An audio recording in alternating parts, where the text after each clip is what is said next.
তো শুরু করছি আজকের ক্লাসটা।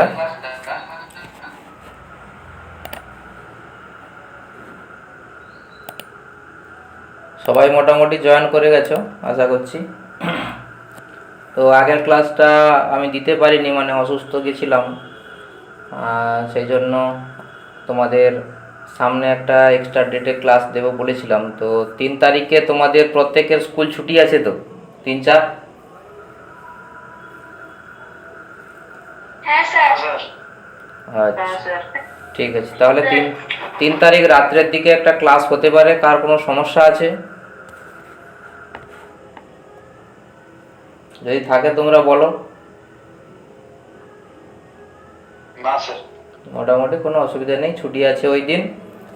3 তারিখ রাত্রের দিকে আমরা আর একটা ক্লাস দিতে পারি, সেই জন্য তোমাদের একটু জাস্ট জানিয়ে দেওয়া। তো আজকের মোটামুটি আগের ক্লাসে আমি কি করেছিলাম গো? লাইট কি শুরু করেছিলাম? লাস্ট ক্লাস কি হয়েছিল? ভৌতবিজ্ঞানে কোন চ্যাপ্টারটা আলোচনা করেছিলাম?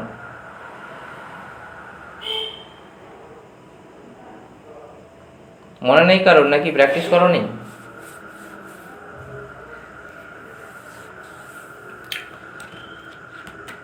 তো আজকে আমরা লাইটটা করব। তার আগে তোমাদের যে টাস্কগুলো দেওয়া ছিল সেগুলো একটু ক্লিয়ার করে দিই।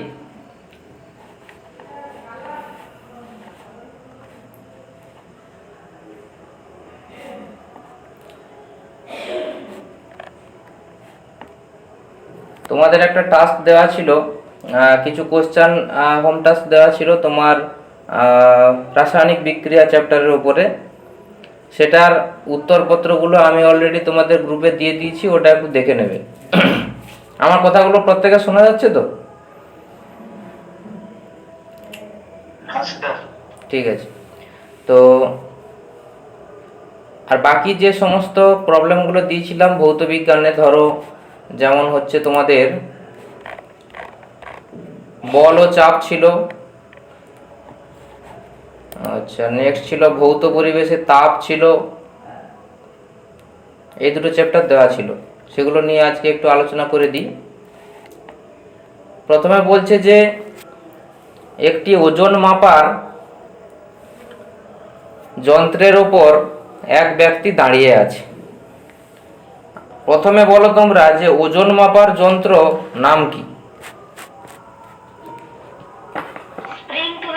স্প্রিং তুলা যন্ত্রের সাহায্য। স্প্রিং তুলা যন্ত্রের সাহায্য। তার উপর একজন দাঁড়িয়ে আছে। স্প্রিং তুলাটি পাট 60 কেজি।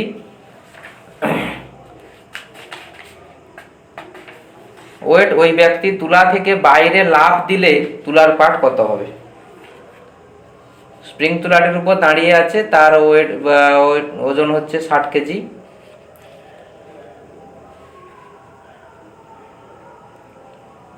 সে তুলা থেকে যখন বাইরের দিকে ঝাঁপ দিচ্ছে তখন কি ঘটনাটি ঘটবে? পাট, তুলার পাট হচ্ছে বেড়ে যাবে, একই থাকবে, শূন্য হবে, না প্রথমে বেড়ে তারপর শূন্য হবে? প্রথমে বেড়ে তারপর শূন্য হবে।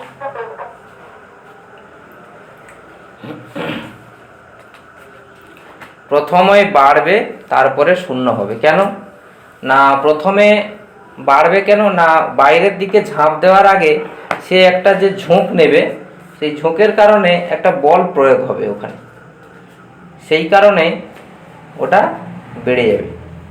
তারপরে যেই লাফিয়ে বাইরে চলে গেল, তারপরে ওটা ধীরে ধীরে শূন্য হয়ে যাবে। অর্থাৎ অপশান ডি, প্রথমে বাড়ে তারপর শূন্য হয়। এই ধরনের প্রশ্ন কিন্তু নিজের জ্ঞান থেকে করতে হবে, এরকম প্রশ্নই দেবে।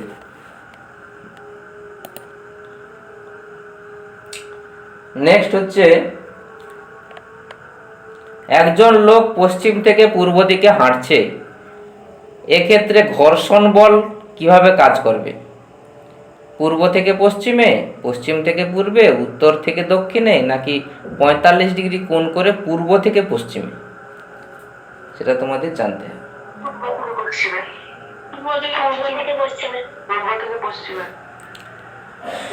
একজন লোক পশ্চিম থেকে পূর্ব দিকে হাঁটছে, তাহলে এক্ষেত্রে ঘর্ষণ বল কাজ করবে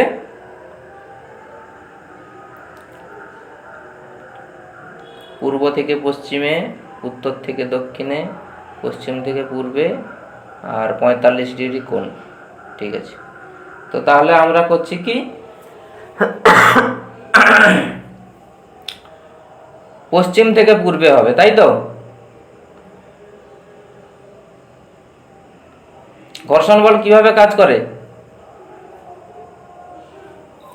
বিপরীত ভাবে না বিপরীত ভাবে? বিপরীত দিকে কাজ করে। আর আর কি কাজ, আর কি বৈশিষ্ট্য আছে ঘর্ষণ বলের? ঘর্ষণ বলের বৈশিষ্ট্য ঘর্ষণ বল তির্যক বল।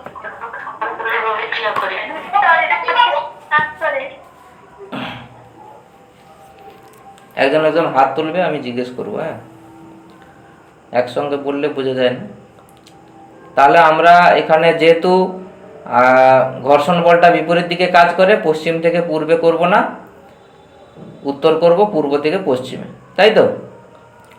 কারণ লোকটা পশ্চিম দিক থেকে পূর্ব দিকে হেঁটে যাচ্ছে, ঘর্ষণ বল তার ঠিক বিপরীতে। 3 দাগে কি বলছে? একটি মালবাহী নৌকা নদী থেকে সমুদ্রে প্রবেশ করলে কিছুটা উপরে উঠে যায়, কারণ কি? মালবাহী নৌকা কি বলছে? নদী থেকে সমুদ্রে যখন প্রবেশ করছে, অর্থাৎ আমরা ঘনত্ব পড়তে গিয়ে আমরা দেখেছি নদী অপেক্ষা সমুদ্রের জলের ঘনত্ব বেশি হয়, কারণ তার মধ্যে লবণ মেশানো থাকে। সেই কারণে তোমার এখানে উত্তর করতে হবে 3 দাগে বি, অপশান বি। নদী অপেক্ষা সমুদ্রের জলের ঘনত্ব বেশি হওয়ায় তার প্লবতাও বেশি হবে, প্লবতা বেশি হলে সে কিছুটা ঠেলে উপরের দিকে তুলে দিবে। 4 দাগে বলছে কি, একটি বস্তুর ভর 400 গ্রাম কোন স্থানের জি, ছোট জি অর্থাৎ অভিকর্ষজ ত্বরণ 9.8 মিটার পার সেকেন্ড স্কয়ার হলে বস্তুটির ওজন কত হবে?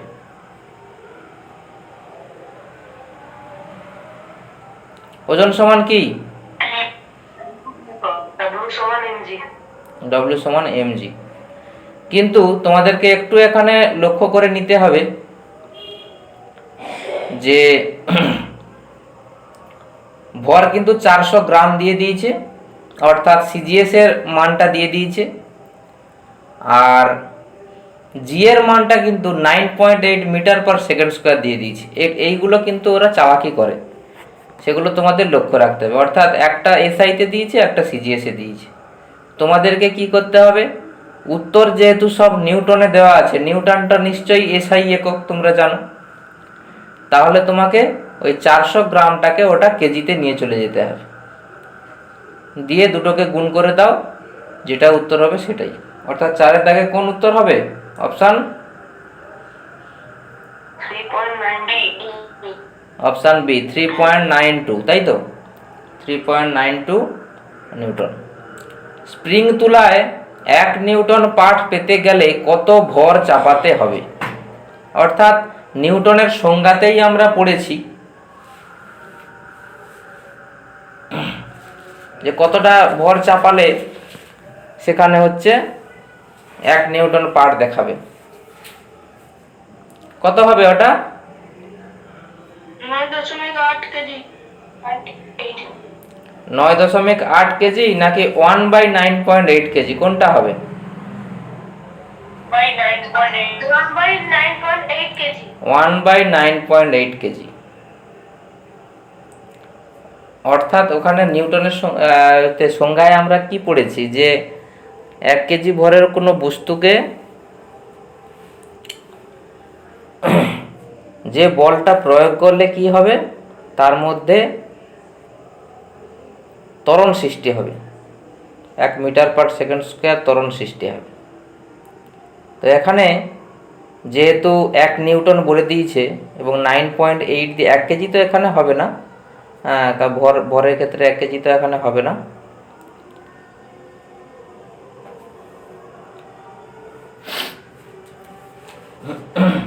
তো 1/9.8 তোমাকে করতে হবে।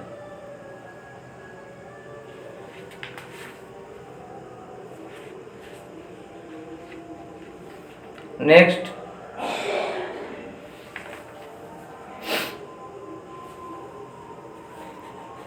ধরো কোনো বস্তুর ওজন x গ্রাম এবং ওই বস্তুর সম আয়তন জলের ওজন ওয়াই গ্রাম।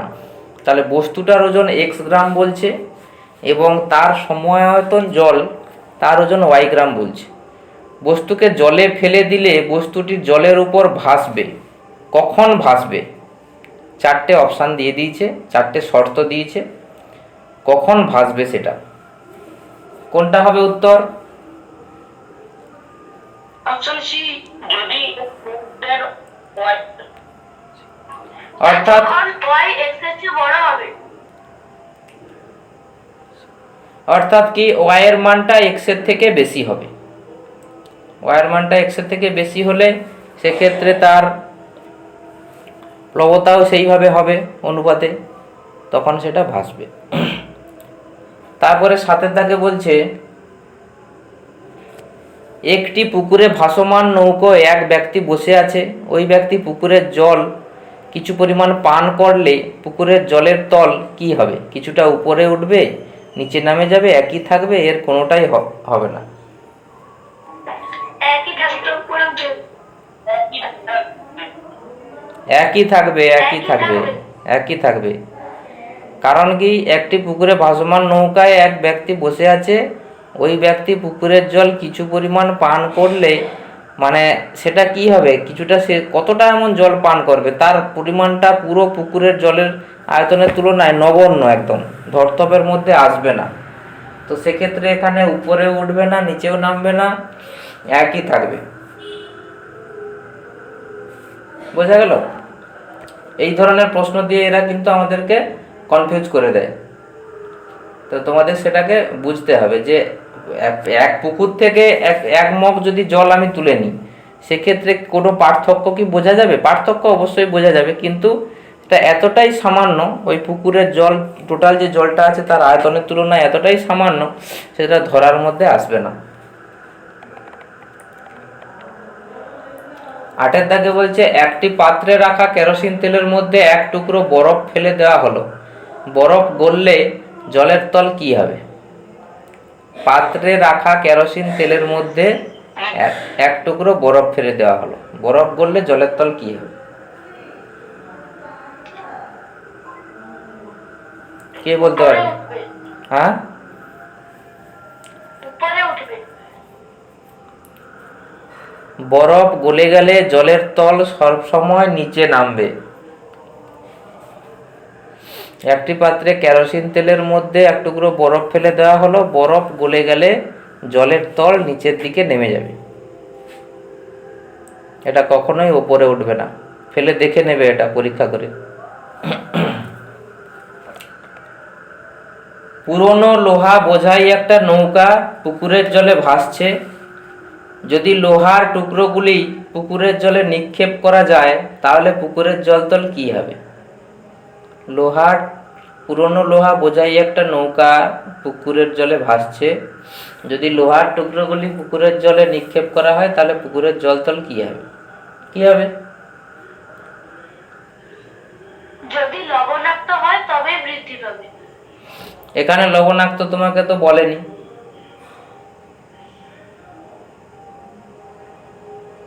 হ্রাস পাবে। তাহলে জলতল হ্রাস পেয়ে যাবে, তাই তো?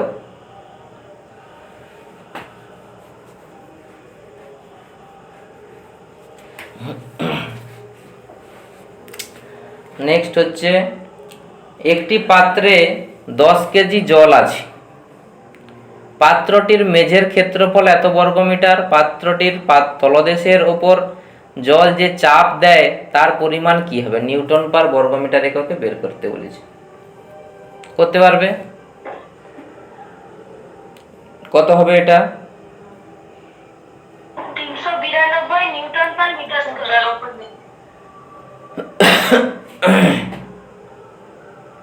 392 হবে কি?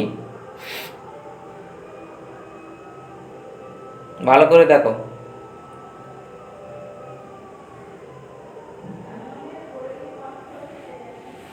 একটি পাত্রে 10 কেজি জল আছে, তার মেঝের ক্ষেত্রফল এত বর্গমিটার, তলদেশের উপর চাপ। চাপ সমান কি? বল বাই ক্ষেত্রফল।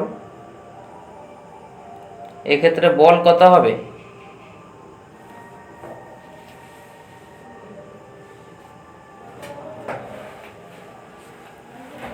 কষেছো? কার এটা হয়েছে উত্তর?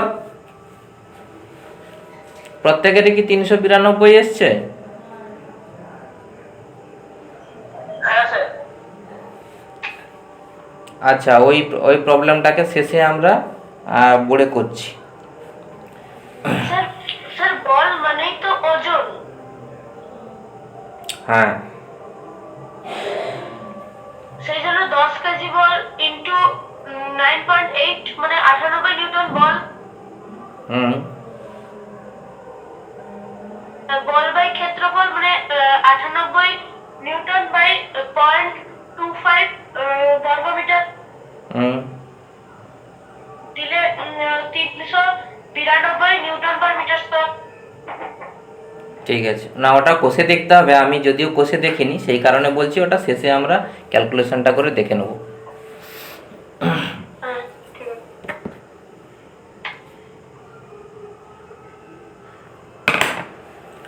যে ধর্মের জন্য কোনো প্রবাহের প্লবতা নির্ভর করে না তা হলো।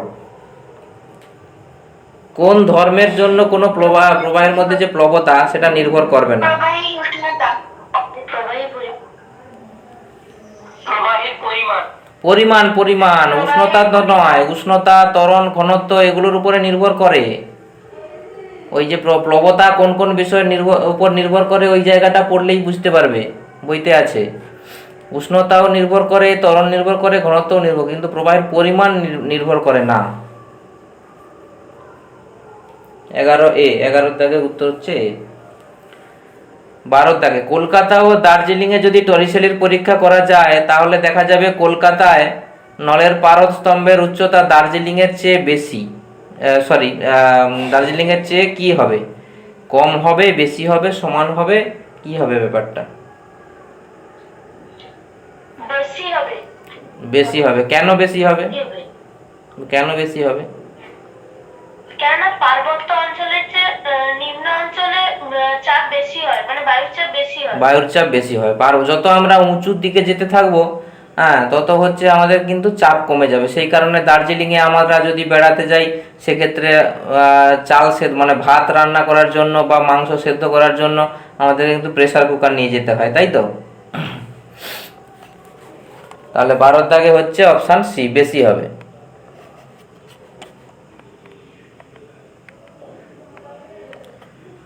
একটি জলপূর্ণ একটি পাত্রে এত ঘন সেমি একটি বরফখণ্ড ছেড়ে দিলে বরফের যে অংশ জলের ভেতর থাকে তার আয়তন হবে কত? কত হবে?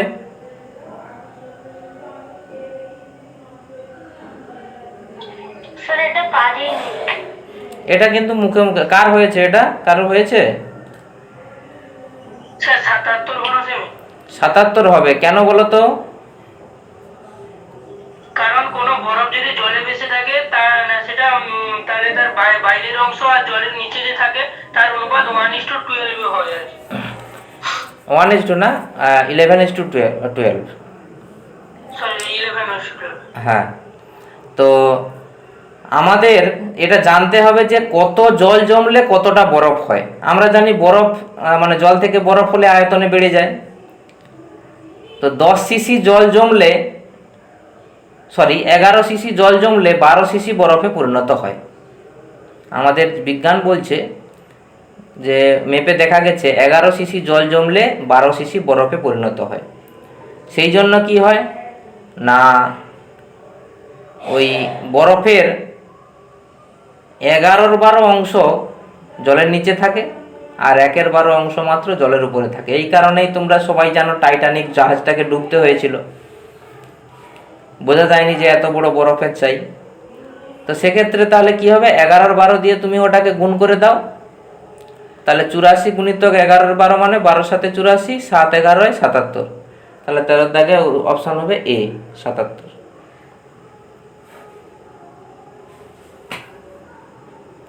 নেক্সট, একটি পাত্রে 10 সেমি গভীরতার জল আছে, এর তলদেশের ক্ষেত্রফল 100 বর্গ সেন্টিমিটার হলে ওই তলদেশে যে পরিমাণ বল পড়বে সেটা কত? গভীরতা দিয়ে দিয়েছে, তার ক্ষেত্রফল দিয়ে দিয়েছে, ওই তলদেশে যে পরিমাণ বল প্রয়োগ হবে সেটা কত হবে? কত হবে?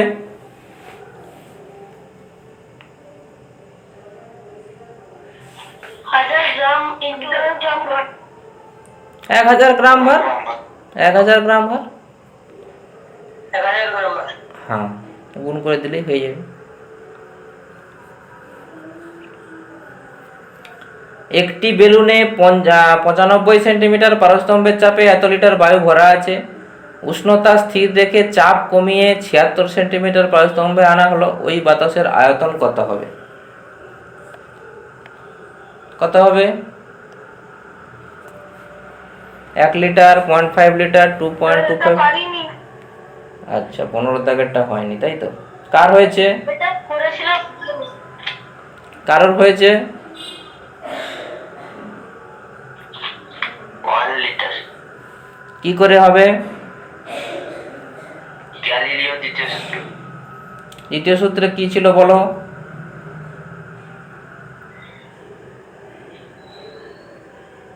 গ্যালিলিওর দ্বিতীয় সূত্র ছিল যে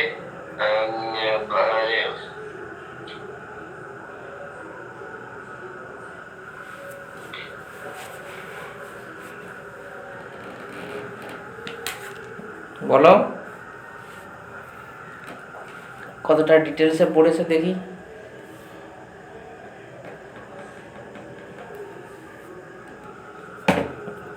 মনে নেই? কার মনে আছে?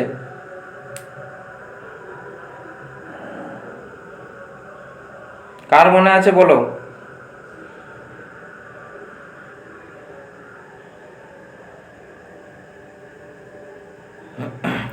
গ্যালিলিও দ্বিতীয় সূত্রটি কি ছিল? স্থির অবস্থা থেকে বিনা বাধায় কি হলে পড়তে দিলে বস্তুর নির্দিষ্ট সময়ে যে বেগ লাভ করে তার সময় অর্থাৎ টির সঙ্গে সমানুপাতিক, ভি প্রপোর্শনাল টু টি ছিল। তো এখানে তোমাকে কি দিয়েছে? একটি বেলুনে এত সেন্টিমিটার পারস্তম্ভের চাপে এত লিটার বায়ু ভরা আছে। উষ্ণতা স্থির রেখে, এটা অন্য লাগিয়েছি। কি লাগিয়েছো বলো? হোয়াটসঅ্যাপ করে দিচ্ছি। আমরা আমাদের চ্যাপ্টারে আমাদের হচ্ছে এই ক্লাসে সাধারণত এই ধরনের অঙ্ক থাকে না, তবু দিয়ে দিয়েছে। অ্যাকচুয়ালি এটা ক্লাস 10-এর প্রবলেম থেকে দিয়ে দিয়েছে। এই যে উষ্ণতা স্থির রেখে, উষ্ণতা স্থির মানে ওখানে তোমাকে বয়েলের সূত্র আর যে চার্লসের সূত্র ছিল, চার্লসের সূত্রে চাপ স্থির থাকে আর বয়েলের সূত্রে উষ্ণতা স্থির থাকে। এই উষ্ণতা স্থির রেখে বলেছে মানেই বয়েলের সূত্র লাগাতে হবে। বয়েলের সূত্র লাগিয়ে দিলে তোমার কাজ হয়ে যাবে। হ্যাঁ, এইটা তুমি যেটা পাঠিয়েছো ঠিকই আছে। এটা হচ্ছে গ্যালিলিও সূত্র নয়, এটা বয়েলের সূত্র। স্যার ভুলে বলে দিয়েছি। হ্যাঁ হ্যাঁ, পিভি সমান এনআরটি, অর্থাৎ পিভি P1 V1 সমান P2 V2। অর্থাৎ কি না, কোনো গ্যাসের ক্ষেত্রে যদি উষ্ণতা স্থির রেখে তার চাপ কমানো বাড়ানো হয়, তার আয়তনও কিন্তু তার সঙ্গে কিভাবে পরিবর্তিত হবে সেক্ষেত্রে ক্লাস 10-এর বইটা একটু খুলে দেখে নেবে। ওখানে বয়েলের সূত্র আছে, সেই বয়েলের সূত্রকে কাজে লাগালেই হয়ে যাবে। এখানে প্রথমে ছিল 95 সেন্টিমিটার পারস্তম্ভের চাপ এবং কত লিটার বায়ু, আয়তন হচ্ছে 0.8 লিটার। তাহলে এটাকে তুমি চাপটাকে প্রথমে P1, ওটা আমি দেখিয়ে দিচ্ছি, দাঁড়াও তোমাদের।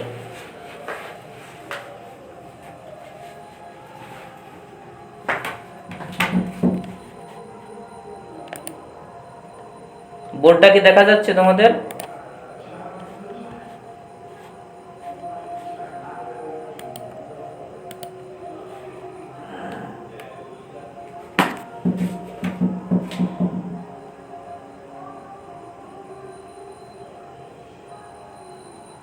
বোর্ডটা দেখতে পাচ্ছ?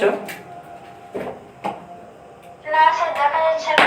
নিচের দিকে স্ক্রল করো, তোলো উপরের দিকে।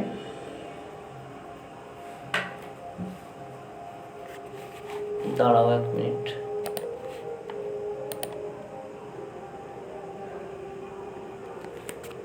আচ্ছা, দেখা যাচ্ছে। হ্যাঁ স্যার, দেখা যাচ্ছে।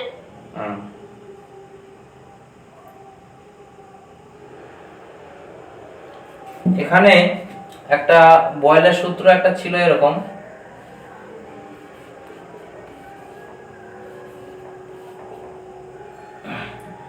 এরকম একটা এটা এন মোল গ্যাসের ক্ষেত্রে এরকম বিষয়টা ছিল। আর এটা হচ্ছে কি বলা যায় উষ্ণতার পার্থক্য,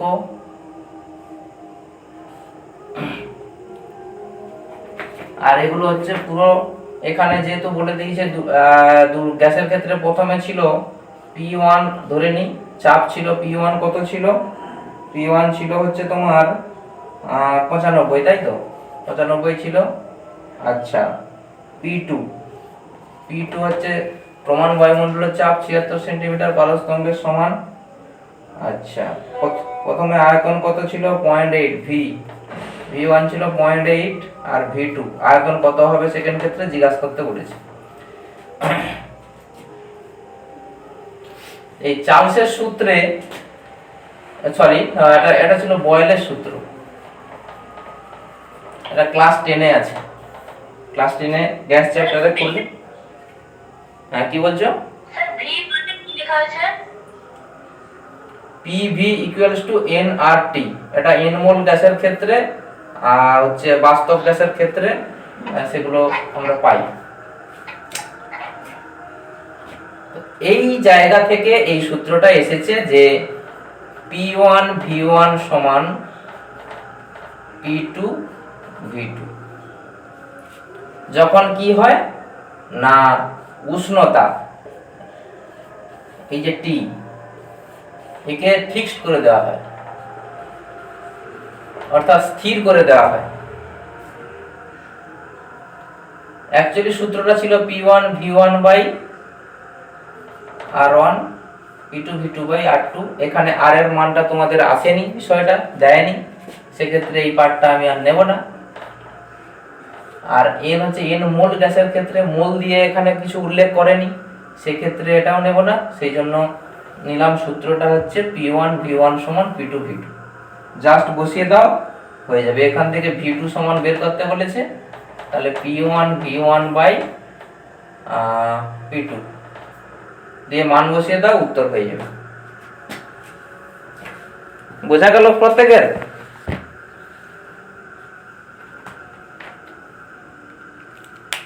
সবাই বুঝতে পেরেছো? হ্যাঁ স্যার।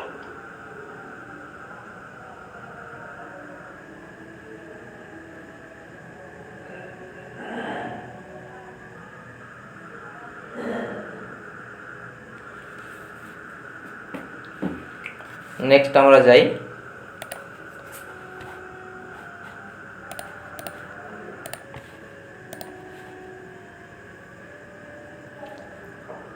বায়ুতে ভাসমান একটি বিশালাকৃতি বেলুনের উপর বায়ুমণ্ডলীয় চাপ কোথায় সবচেয়ে বেশি? বায়ুতে একটা বিশালাকৃতি বেলুন হচ্ছে ভাসানো হয়েছে, তার কোন জায়গাটাতে বায়ুমণ্ডলীয় চাপ সবচেয়ে বেশি হবে? সর্বনিম্ন বিন্দুতে। হ্যাঁ, কারণ আমরা জানি কি যত উপরের দিকে উঠে যাই তত বায়ুমণ্ডলের চাপ কি হয়, কমতে থাকে, তাই তো? হ্যাঁ। সে কারণে একদম সর্বনিম্ন বিন্দুতে সেখানে হচ্ছে বায়ুর চাপটা সবচেয়ে বেশি। এক টুকরো মোম জলে ভাসছে, একে জলে নিমজ্জিত করতে এক টুকরো পাথরের সাথে বেঁধে দেওয়া হলো। মোমের ওজন x এবং পাথরের ওজন y, তাহলে মোম ও পাথরের ওজনের সাথে প্লবতা b এর কি সম্পর্ক হলে মোম এবং পাথর ডুবে ভাসবে? সেই যে ভাসন আর নিমজ্জনের শর্ত ছিল না তোমাদের, সেই শর্তটা এখানে অ্যাপ্লাই করলেই বুঝতে পারবে। তাহলে মোম এবং পাথরের ওজন মানে কি x প্লাস ওয়াই, সেই x প্লাস ওয়াইটা বি এর থেকে বেশি হলে না বি এর সঙ্গে সমান হলে না কম হলে, কোনটা হলে ডুবে ভাসবে? সমান হলে। তাহলে আমরা সেখানে সেই W1 W2 দিয়ে পড়েছিলাম, তো সমান হয়ে গেলে কিছুটা ডুবে তার মধ্যে ভাসতে থাকবে। তো সেই কারণে এখানে আমরা অপশন নেব সি।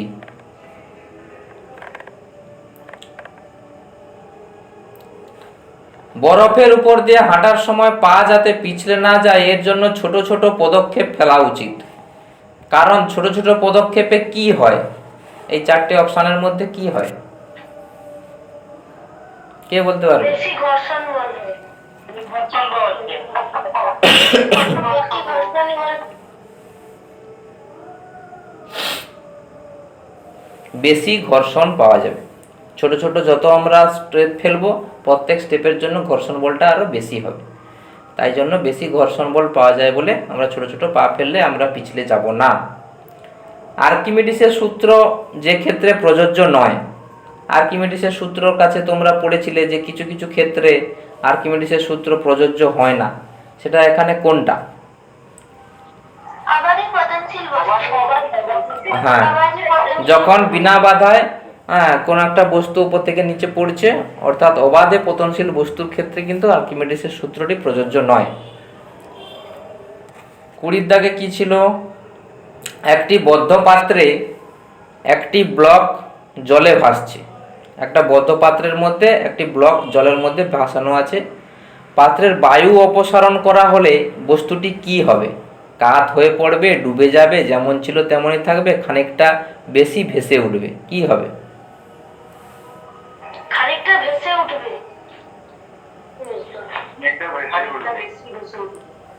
ভালো করে একটা চিন্তা ভাবনা করো। একটি বদ্ধ পাত্রে একটি ব্লক জলে ভাসছে। পাত্রের বায়ু অপসারণ করা হলে বস্তুটি কি হবে? পাত্রে যা বায়ু আছে টোটালটাই বের করে দেওয়া হলো। ডুবে যাবে। বায়ু অপসারিত করে দিলে ডুবে যাবে, তাই না? পাত্রের মধ্যে বায়ু নেই, কিন্তু বায়ু তো সর্বমুখী চাপ আছে সব দিক থেকে, সেক্ষেত্রে ওই বস্তুটা কিন্তু ডুবে যাবে। 20 দাগে সি, অপশান সি হবে। এইগুলো হচ্ছে তোমাদের বই কিন্তু খুঁটিয়ে খুঁটিয়ে পড়তে হবে এবং প্রত্যেকটা চ্যাপ্টার সম্পর্কে একদম ওয়াকিবহাল থাকতে হবে, তবে এই ধরনের প্রশ্ন করা যায়। আর এই ধরনের প্রশ্নই কিন্তু পরীক্ষায় আসে।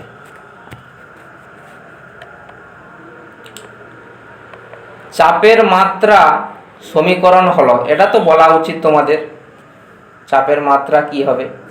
21 দাগে অপশান বি, তাই তো, ml-1 t-2।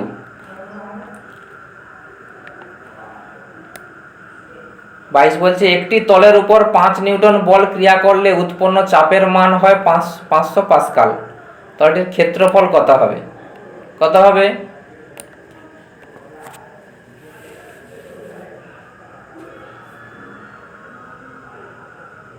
1/100 1/100 100 বর্গ সেমি। 100 তো 500 পাস্কাল আর 5 নিউটন বল, তাহলে ক্ষেত্রফল কত হবে? ভাগ করে দাও। 100 বর্গ সেন্টিমিটার, বোঝা গেল?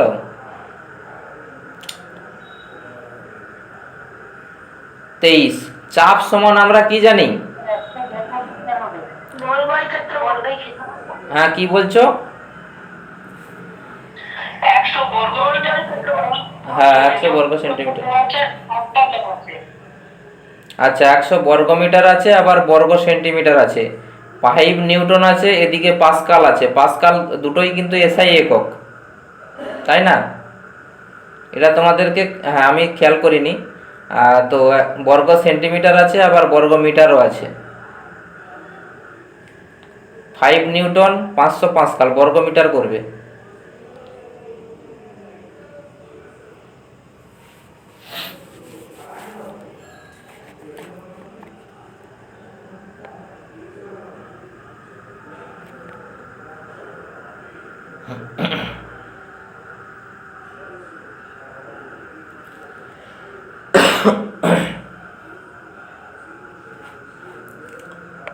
চাপ সমান বল বাই ক্ষেত্রফল আমরা জানি। তারপরে 24-এ চলে যাচ্ছি। নিচের কোনটি ঠিক? নিউটন হলো এসআইতে বেগ মাপার একক। টরিশালির শূন্যস্থানে সামান্য জলীয় বাষ্প থাকে। আচ্ছা, টরিশালির শূন্যস্থানে কি থাকে বলো তো? সামান্য পারদ বাষ্প। হ্যাঁ, সামান্য পারদ বাষ্প থাকে। ঘনত্ব বেশি হলে তরলের প্লবতা কম হবে, বায়ুর ওজন আছে বলেই চাপ দেয়। কোনটা সঠিক হবে, কোন তথ্যটা সঠিক 24-এর দাগে? বায়ুর ওজন আছে বলেই চাপ দেয়। বায়ুর ওজন আছে বলেই চাপ দেয়, এটাই সঠিক, আরগুলো ঠিক না। 25-এ নিচের কোনটি ভুল? ভাসমান বস্তুর ওজন নেই, বিশুদ্ধ জলে ডিম ডোবে কিন্তু নুন জলে ডিম ভাসে, টরিশেলির শূন্যস্থানে সামান্য পারদ বাষ্প থাকে, বিভিন্ন উচ্চতায় বায়ুর চাপ একই থাকে। বিভিন্ন উচ্চতায় বায়ুর চাপ একই থাকে, কারণ আমরা জানি যে উচ্চতা বাড়ার সঙ্গে সঙ্গে বায়ুর চাপ কমে যায়। সেক্ষেত্রে অপশান ডি হবে এখানে অ্যান্সার। বোঝা গেল?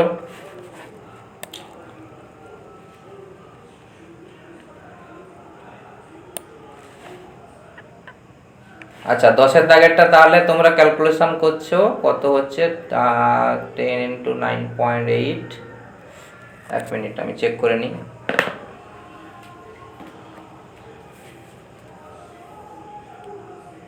10 ইন্টু 9.8 98 হয়ে গেল, তাকে 0.25 392। ঠিক আছে, ওটা 392, অপশান ডি করবে 10-এর দাগেরটা। তাহলে মোটামুটি আজকের যে প্রশ্নগুলো ছিল তোমাদের হচ্ছে এই চ্যাপ্টারটায়, অর্থাৎ কি যেন চ্যাপ্টারটা, বল ও চাপ। বল ও চ্যাপ্টারে যা যা প্রবলেম ছিল আজকে যেগুলো দেওয়া হয়েছিল সেগুলো সকলের বোঝা গেছে।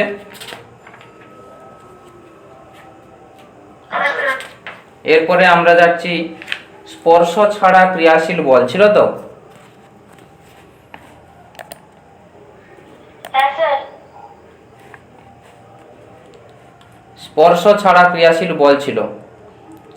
আমি উত্তরগুলো বলে যাচ্ছি, তোমরা মিলিয়ে নাও, কোনোটা যদি প্রবলেম থাকে সেটা আমাকে জানাবে, আমি পরপর বলে যাচ্ছি। রকেটকে ভূপৃষ্ঠ থেকে যে ন্যূনতম বেগে ছোড়া হয় তা হলো, আমরা সবাই জানি,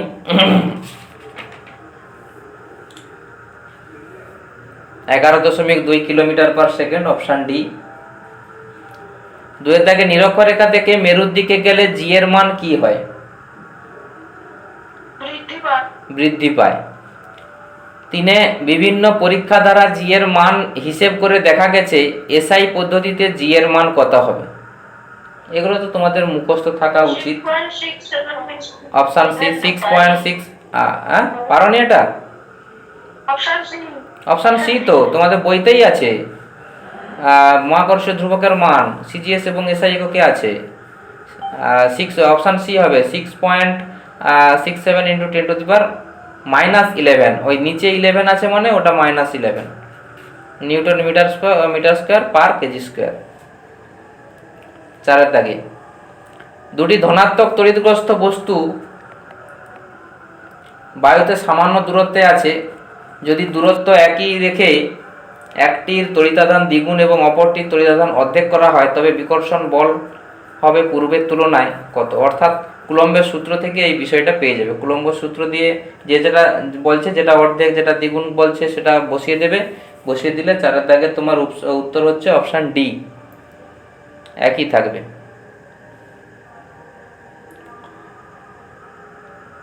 কারোর উত্তরের সঙ্গে যদি ম্যাচ না করে তখন আমাকে জানাবে।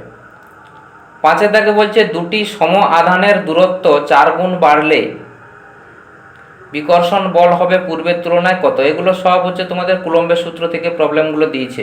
তাই জন্য বারবার বলছি, প্রত্যেক চ্যাপ্টার যখন পড়ছো তোমরা, চ্যাপ্টারগুলো কিন্তু তোমরা শেষে যে গাণিতিক প্রবলেমগুলো আছে সেগুলোও সলভ করবে প্রত্যেক চ্যাপ্টারে।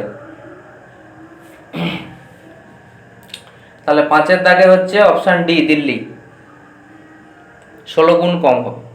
বসিয়ে দাও, কিছুই না, ওই তোমার যেমন মহাকর্ষের সূত্র ছিল জি m1m2/d², এখানে তোমার কে q1 q2/r², ওখানে বসিয়ে দিলে তোমাদের পেয়ে যাবে। পৃথিবী যদি তার অভিকর্ষ হারায় তবে কোনো বস্তু বেলায় কি হবে? কোন অপশানটা ঠিক হবে? 6-এর দাগে ভর ও ভার উভয়ই শূন্য হবে। 6-এর দাগে নয় কিন্তু ভর। ভার শূন্য হবে কিন্তু ভর নয়, কারণ আমরা জানি ভর মানেই হচ্ছে কোনো বস্তুর মধ্যে যতটা পরিমাণ জড় পদার্থ থাকে, তো সেটা একই থাকবে, সেটা কখনোই পরিবর্তন নয়। ভর তো কখনোই পরিবর্তনশীল নয়, কিন্তু ভার শূন্য হতে পারে। গভীর কয়লা খনিতে সমুদ্রতলে এবং পর্বতপৃষ্ঠে একটি বস্তুর ওজন যথাক্রমে W1, W2 এবং W3, তাহলে কোনটা সঠিক হবে এখানে? সাতের দাগে অপশান এ। W2টা কি হবে? অর্থাৎ সমুদ্রতলে যেটা হবে সেটা কয়লা খনির থেকে বেশি হবে, আবার পর্বত শৃঙ্গে যে তার থেকেও বেশি হবে, অর্থাৎ সমুদ্রতলেই সব থেকে বেশি হবে, তাই তো? সাথে এ। 8-এর দাগে কি বলছে? যখন শুষ্ক আবহাওয়া কাঁচদণ্ডকে উল দিয়ে ঘষা হয় তখন কাঁচদণ্ডতে কি হবে? আমি বারবার তোমাদের বলেছিলাম, ওখানে তোমরা ওই ছকটা যদি মুখস্থ করতে পারো, কে আগে আছে কে পরে আছে, তবে এটা সহজেই তোমরা বলতে পারবে। 8-এর দাগে তাহলে কি হবে উত্তর? Option A. ঋণাত্মক ভাবে হবে, ঋণাত্মক আইতে হবে, আর অপরটাতে ধনাত্মক হয়ে যাবে, সে আগে আছে। একটি কাঁচদণ্ডকে সিল্ক দিয়ে, একই প্রশ্ন দিয়েছে পরপর দুটো। একটি কাঁচদণ্ডকে সিল্ক দিয়ে ঘষলে এটি ধনাত্মক আধানে আহিত হয়, কারণ ধনাত্মক কখন হয়? কোনো একটা পরমাণু থেকে একটা ইলেকট্রন যদি ছিটকে যায়, একটা ইলেকট্রন, হ্যাঁ, অর্থাৎ এটা ইলেকট্রনীয় মতবাদ অনুযায়ী তোমাকে বলতে হবে। 9-এর দাগে অপশান সি, তাই তো? কাঁচদণ্ড থেকে একটা ইলেকট্রন বেরিয়ে যায়, সেই কারণে এটা ধনাত্মক হয়, আর ইলেকট্রন যুক্ত হলেই সেটা ঋণাত্মক হয়ে যাবে।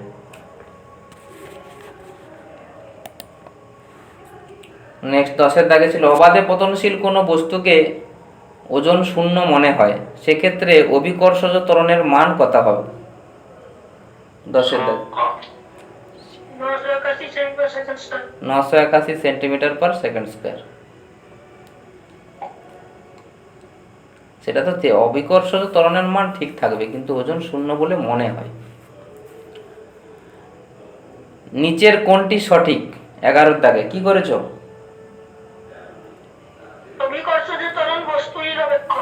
অভিকর্ষজ ত্বরণ বস্তু নিরপেক্ষ, অপশান এটাই হবে উত্তর। আচ্ছা, 12-এর দাগে আমি পরপর একটু তাড়াতাড়ি বলে দিই, বাকি আমাদের চ্যাপ্টারগুলো আলোচনা করতে হবে। 12-এর দাগে হচ্ছে option D Delhi, 13C, 14D Delhi, 15B Bombay, 16D Delhi, 17A, 18B Bombay, 19C, 20A, 21D Delhi, 22C, 23D Delhi, 24B Bombay, 25D Delhi.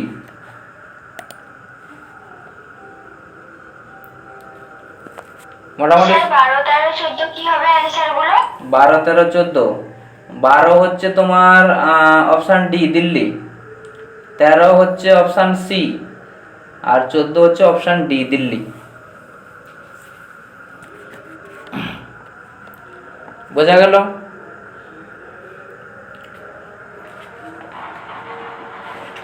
Sir 10-এর দাগেটা 10 কি ছিল?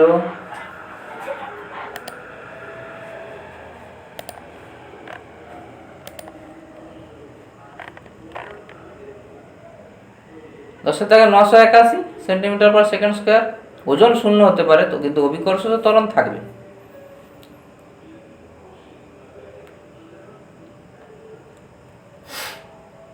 স্যার 20 আর 25।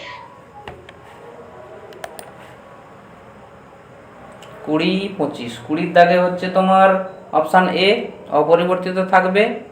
25 হচ্ছে তোমার অপশান ডি দিল্লি, অপরিবর্তিত থাকবে।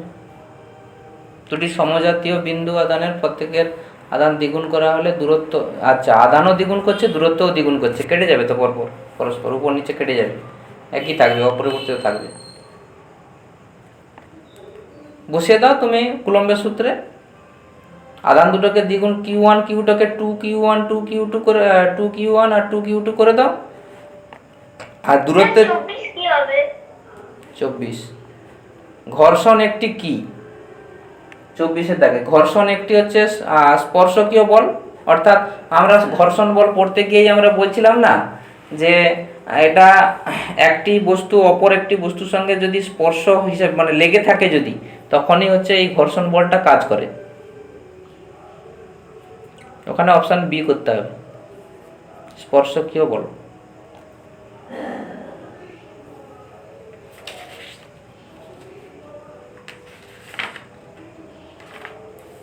নেক্সট তোমাদের তাপ দিয়েছিলাম, তাপটা কি আলোচনা করা হয়েছে আগে?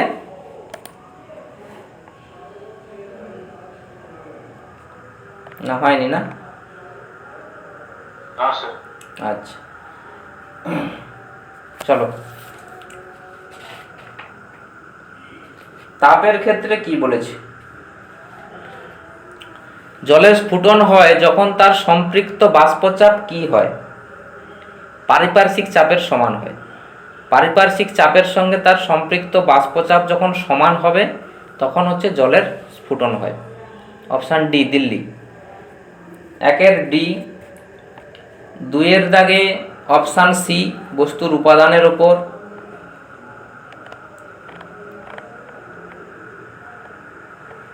3-এর দাগে দুটি বস্তু তাপীয় সাম্যে থাকলে নিম্নোক্ত কোন রাশিটি অভিন্ন হয়? 3-এর দাগে অপশান ডি উষ্ণতা। উষ্ণতা একই থাকবে। বরফ যখন গলে তখন তার আয়তনের সংকোচন হয়। যখন একখণ্ড বরফের উপর চাপ বৃদ্ধি করা হয় তখন তার গলনাঙ্ক কি হয়? কমে। 4-এর এ। 5-এর দাগে 0 ডিগ্রি সি উষ্ণতায় 10 গ্রাম বরফকে 20 ডিগ্রি সেন্টিগ্রেড উষ্ণতার 10 গ্রাম জলে পরিণত করতে তাপ লাগবে। কত তাপ লাগবে?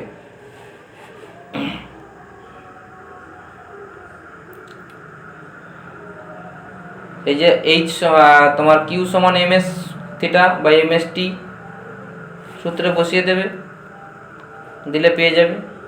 5-এর দাগে অপশান এ 1000 ক্যালোরি লাগবে, 1000 ক্যালোরি।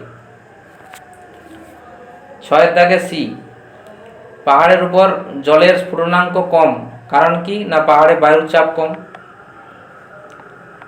7, শিশির জমার ব্যাপারে কোনটি সাহায্য করে না?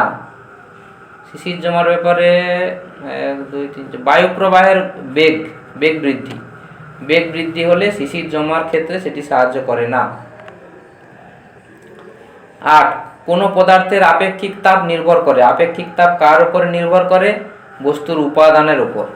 উপাদান পরিবর্তন হলে আপেক্ষিক তাপ আলাদা হবে, যেমন জলের আলাদা, লোহার আলাদা, তামার আলাদা, উপাদানের উপর নির্ভর করে। 9 থেকে প্রেসার কুকারে কোনটা ঘটে না? ওখানে এই ধরনের কিন্তু প্রশ্ন দেয় বারবার, যে কোনটা ঘটে দিয়ে দিলাম, আমি শুধু উত্তরটা খুঁজে নিলাম তা নয়, কোনটা ঘটে না সেটা তোমাকে বের করতে হবে। 9-এর দাগে হচ্ছে অপশান ডি দিল্লি। তাড়াতাড়ি জলের উষ্ণতা স্ফুটনাঙ্কে পৌঁছে যায়, এটা ঘটে না।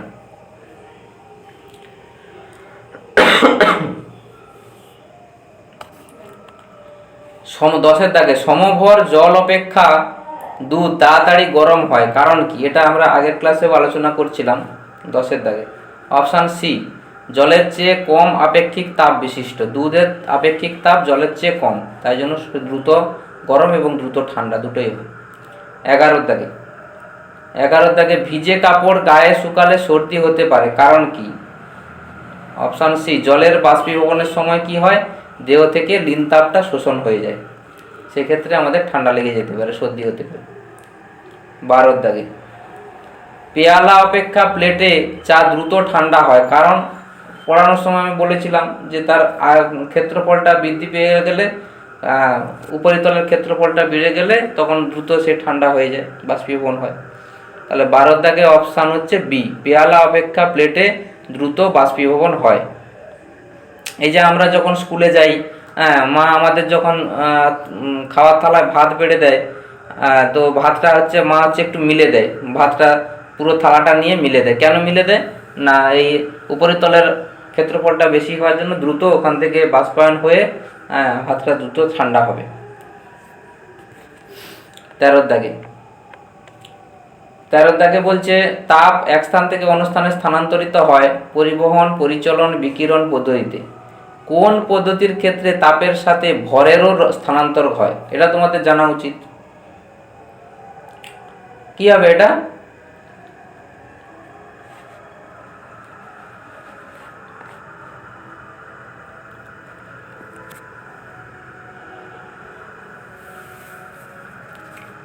ভরেরও স্থানান্তর কখন ঘটে? পরিচলনের ক্ষেত্রে। অপশান এ, 13 দাগে এ। পারদ থার্মোমিটার খুব তাড়াতাড়ি বস্তুর উষ্ণতা পায়, কারণ পারদ কি? পারদ থার্মোমিটারে খুব তাড়াতাড়ি বস্তুর উষ্ণতা পাওয়া যায়, কারণ পারদ হচ্ছে তাপের কি হবে? সুপরিবাহী। পারদ হচ্ছে তাপের সুপরিবাহী, দ্রুত হচ্ছে তাপটা সংগ্রহ করে প্রসারিত হতে থাকে। কর্ক ভালো অন্তরক, কারণ কি? কর্ক ভালো অন্তরক, তার কারণ কি?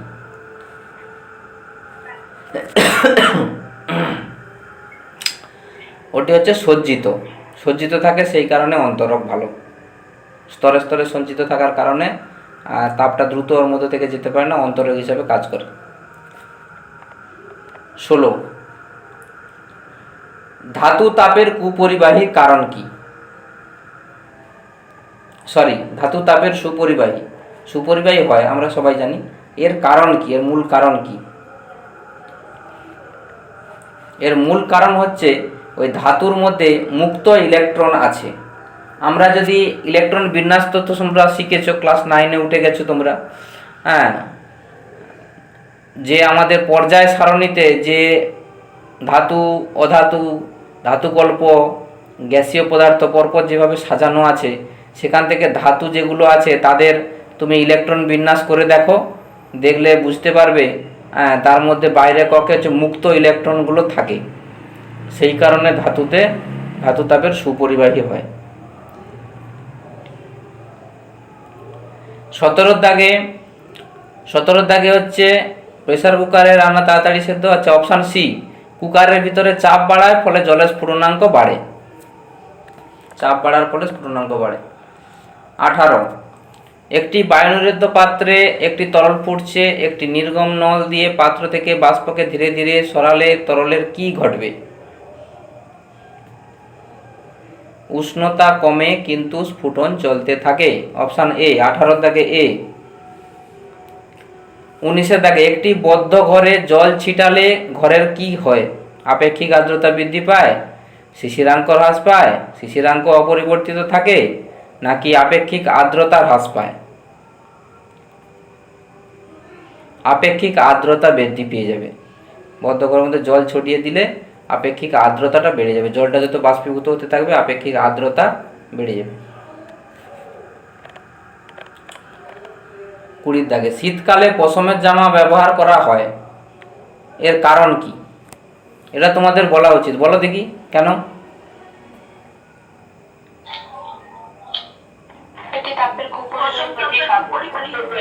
পশম তাপের হচ্ছে কুপরিবাহী, কুপরিবাহী হওয়ার কারণে আমাদের শরীরের তাপ বাইরে বেরোতে পারে না, আর বাইরের ঠান্ডাটাও আমাদের শরীর লাগে না, সেখানে গরম অনুভূত হয়।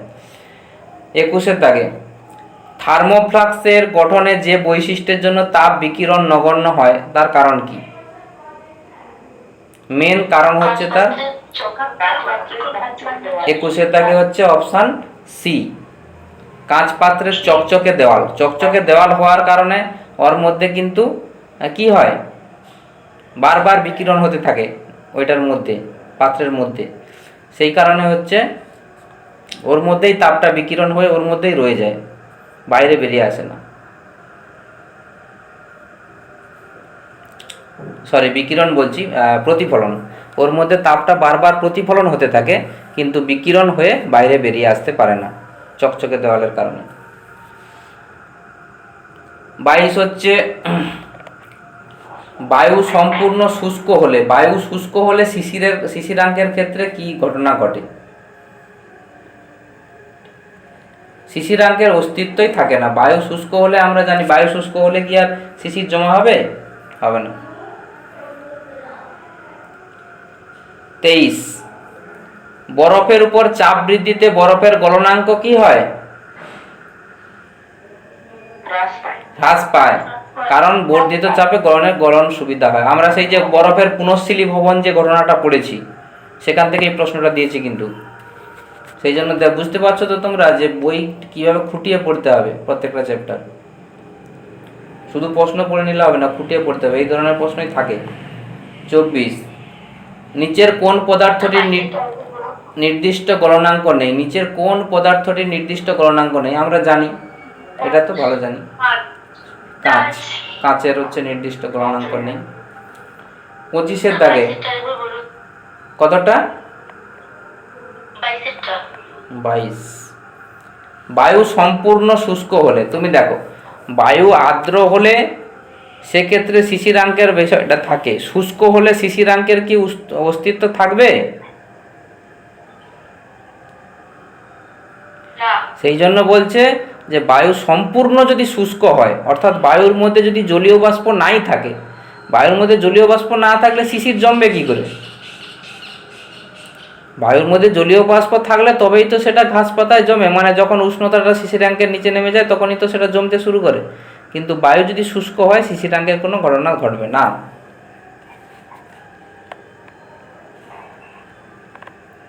25। ফিউজ তারের উপাদান। ফিউজ তারের উপাদান আমরা তো সবাই জানি, লেড আর টিন, তাই তো? সীসা আর টিন, অপশান বি, সীসা এবং টিন।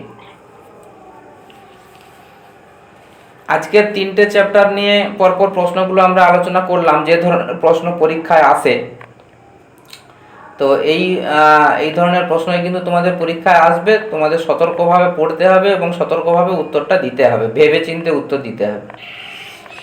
বুঝতেই পারছো, এই ধরনের প্রশ্ন সাধারণত বইতে তুমি পাবে না, এটা তোমাদের চ্যাপ্টারের উপরে নলেজ থাকলে তবেই সেটা পারবে। সেই কারণে বারবার বলছি, যার কাছে যা যা বই আছে সেগুলো একটু খুঁটিয়ে পড়বে। আর এইবার মার্চ মাস শুরু হলো, আমরা ওই লাইট চ্যাপ্টারটা করব। লাইট চ্যাপ্টারটা করার পরে ক্লাস 9-এর চ্যাপ্টারগুলো একটু আলোচনা করব, কারণ তোমাদের এপ্রিলে পরীক্ষা, তাই তো? এপ্রিলের ফার্স্ট উইকে পরীক্ষা। তো হ্যাঁ, তো সেক্ষেত্রে আমরা 9টা আগে একটু ফার্স্ট ইউনিটে অন্তত যতগুলো চ্যাপ্টার হবে সেগুলো আমরা একটু আলোচনা করে নেব, পড়ার পাশাপাশি আমাদের তাহলে এগিয়ে যাবে। অলরেডি 9-এর ফার্স্ট চ্যাপ্টারটা পরিমাপটা আমরা করেছি, পরিমাপটা আলোচনা করেছি, টাস্কও দিয়েছিলাম। বাকি যেগুলো আছে তোমরা একটু গ্রুপে জানিয়ে দেবে যে কোন কোন চ্যাপ্টারগুলো তোমাদের পরীক্ষা হবে ফার্স্ট ইউনিটে, ওটা একটু আমাকে বলে দিলে আমার সুবিধা হয়। যে কেউ একজন লিখে পাঠিয়ে দেবে গ্রুপে যে এই চ্যাপ্টারগুলো ফার্স্ট ইউনিটে হবে, আমরা নেক্সট দিন থেকে তাহলে সেইভাবে শুরু করব। আর পরের দিন আলো চ্যাপ্টারটা আপাতত করছি। আলো চ্যাপ্টারটা খুবই গুরুত্বপূর্ণ, আর এই আলো চ্যাপ্টার পড়তে গেলে তোমাকে ক্লাস 8-এর সঙ্গে ক্লাস 10-এর বইটাও পাশে রাখতে হবে, সেখান থেকেও লাইটটা তোমাদের কিছুটা পড়তে হবে। একটু ক্লাস 10-এর বই যদি তোমরা জোগাড় করে নিতে পারো ভালো হয়, জোগাড় করে নেবে।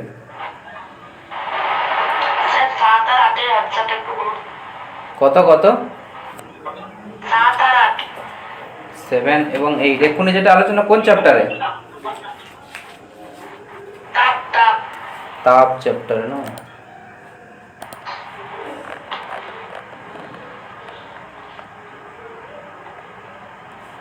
শিশির জমার ব্যাপারে কোনটি সাহায্য করে না? 7-এর দাগে। 7-এর দাগে অপশান তোমার এ, বায়ু প্রবাহের বেগ বৃদ্ধি। এটি কারণ মেঘহীন আকাশ, মেঘমুক্ত আকাশে শিশির ভালো জমে, বায়ুতে জলীয় বাষ্পের পরিমাণ মাত্রাধিক্য থাকলে শিশির ভালো জমবে, তাপের ভালো বিকিরণ হয়ে গেলে সেক্ষেত্রে তাড়াতাড়ি উষ্ণতাটা শিশিরাঙ্কের কাছে চলে আসবে। কিন্তু বায়ু প্রবাহের বেগ বৃদ্ধির সঙ্গে শিশির জমার কোনো বেগ বৃদ্ধি পেলে শিশির কিন্তু কম জমবে, বায়ু প্রবাহ বেড়ে গেলে শিশির কম জমবে। সেই জন্য বলছে শিশির জমার ক্ষেত্রে বায়ু প্রবাহের বেগটা বৃদ্ধি এটা সাহায্য করে না। বোঝা গেল? 8-এর দাগে বলছে কোনো পদার্থের আপেক্ষিক তাপ নির্ভর করে কিসের উপর? বস্তুর তাপমাত্রা সৃষ্টির ওপর, বস্তুর ভরের ওপর, প্রদত্ত তাপের পরিমাপের, এগুলো কোনোটি না, বস্তুর উপাদানের ওপর। উপাদান পরিবর্তন হলে তার আপেক্ষিক তাপ পরিবর্তন হবে। যেমন তোমার জলের আপেক্ষিক তাপ যা হবে, দুধের আলাদা হবে, লোহার আলাদা হবে, তামার আলাদা হবে, অর্থাৎ তার উপাদান পরিবর্তন হলে তার আপেক্ষিক তাপ পরিবর্তন হয়। বোঝা গেল? হ্যাঁ ঠিক আছে। আচ্ছা, আমি কিছু ম্যাথ দিয়েছিলাম তোমাদের, সেগুলো কি তোমরা করেছো?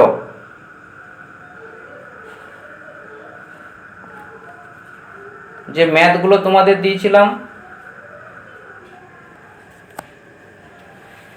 ম্যাথামেটিক্স, করনি?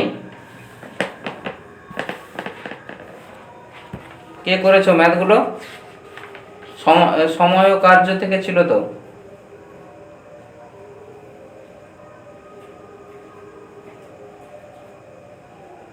আচ্ছা, নেক্সট দিন 3 তারিখে তোমার অণুজীবের জগৎ পরীক্ষা নেব। নেক্সট দিন 3 তারিখ অণুজীবের জগৎ পরীক্ষা নেওয়া হবে। সবাই হচ্ছে এ করে নাও, অণুজীবের জগৎ পরীক্ষা হবে। স্যার কিসের 3 তারিখ? মার্চের। আজকে তো 1 তারিখ, কাল বাদে পরশু দিন। অণুজীবের জগৎ, অণুজীবের জগৎ বললাম তো। আমি চ্যাপ্টারটা দেখে নিই কি আছে তোমাদের। ফার্স্ট চ্যাপ্টারটা পরীক্ষা নিয়েছিলাম, জীবদেহের গঠন। অণুজীবের জগৎ নেব, অণুজীবের জগৎ ক্লাসের পরে নেব। এবারে তোমরা বলো ওই দিন ক্লাসটা কখন নিলে তোমাদের সুবিধা হবে। দুপুরের দিকে নেব নাকি রাত্রে যেমন নেই তেমন নেব? তোমাদের সুবিধা যেমন হবে সেইভাবে হবে, কারণ তোমাদের পড়া থাকে তো। প্রত্যেকে জানাও প্রবলেম থাকলে, যে দুপুরে নেব না রাত্রে যেমন হয় সেভাবে। স্যার রাত্রে যেমন হয় সেভাবে নিলে সুবিধা হতো। ঠিক আছে, ঠিক আছে, তাহলে 9টার দিকেই হবে, যেমন হয় 9টার দিকে নিলাম। আমাদের প্রথমে ক্লাসটা হয়ে গেল, তারপরে আধ ঘন্টা একটু পরীক্ষা তোমরা দেবে, সেভাবেই হবে। ঠিক আছে। স্যার বলছি আগের ডেটে যে উৎপাদক বিশ্লেষণের কয়েকটা অঙ্ক দেওয়া ছিল, সেগুলো বলেছিলেন যে যদি না হয় তাহলে মানে আজকের বলতে বলেছিলেন, তো স্যার আজকের এগুলো হবে তো? উৎপাদকে বিশ্লেষণ না? আচ্ছা আচ্ছা, উৎপাদকে বিশ্লেষণ কোনগুলো হয়নি সেগুলো আমাকে একটু বলো তোমরা। স্যার 15টা। আচ্ছা, আমি একটু মার্কিং করে নিই আগে। 14, 15, 8, স্যার 13।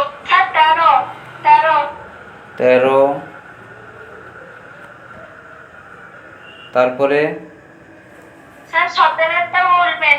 17টা। আচ্ছা, আমি যে উৎপাদকে বিশ্লেষণ তো আর বোঝানোর সেরকম কিছু নেই, ওটা তোমাদের যদি আমি করে পুরো পিডিএফটা দিয়ে দিই পরপর, তোমরা সহজেই বুঝতে পেরে যাবে। এটা জাস্ট কিভাবে ভাঙা হয়েছে সেটা দেখলেই তোমরা বুঝতে পারবে। তারপরেও যদি না বুঝতে পারো আমি নেক্সট ক্লাসে করে দেবো। তো আজকে ক্লাসের পর আমি তোমাদের পুরো যেগুলো দিয়েছিলাম আমি গ্রুপে তোমাদের প্রোভাইড করে দেবো, ঠিক আছে? উৎপাদকে বিশ্লেষণ তো বোঝানোর কিছু নেই তোমাদের, তোমরা প্রত্যেকটা পদ্ধতি জানো। তোমরা ভ্যানিসিং ফ্যাক্টর জানো, তোমরা হচ্ছে মিডিল টার্ম হচ্ছে বিশ্লেষণ, যেটা মধ্য সহগ বিশ্লেষণ, মিডিল টার্ম ফ্যাক্টর সেটা জানো। আর বাকি কিউবের সূত্র, স্কোয়ারের সূত্র, এগুলো সবই জানো। তো এগুলোকে কাজে লাগিয়েই আমরা উৎপাদকগুলো করি, আর এর বাইরে তো কিছু নেই। এবারে মেন বলো। 14টা তো জিরো পুটিং করে হচ্ছে না। আচ্ছা, আমি চেক করে নিচ্ছি। আমি এই মুহূর্তে আমার কাছে যেগুলো দিয়েছিলাম তোমাদেরকে সেটা নেই, আমার গ্রুপে আমাকে দেখতে হবে, ব্যাক করে করে দেখতে হবে। তো আমি সবগুলোই তোমরা যেগুলো বললে আমি মার্কিং করে নিয়েছি, হ্যাঁ সবগুলোই গ্রুপে দিয়ে দেবো, বুঝতে পারছো? কোষেই আমি করেই দিয়ে দেবো, কীভাবে করছি ডিটেলসটা ওখানে বলে দেবো। কারণ আজকে আমি একটা নতুন চ্যাপ্টার করাবো আর কি, কারণ আগের দিন যে প্রবলেমগুলো দিয়েছিলাম ওটার কিছু সূত্র আছে শর্টকাট, সেটা আগে বলে দিই, দিয়ে তোমাদেরটা আমি ক্লিয়ার করে দেবো। বোঝা গেল?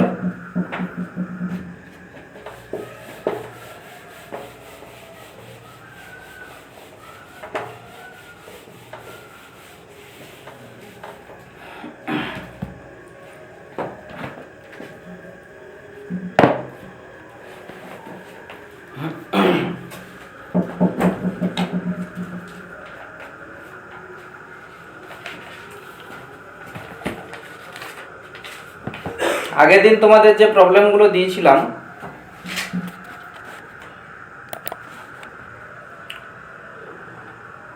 টাইম এবং ওয়ার্ক থেকে,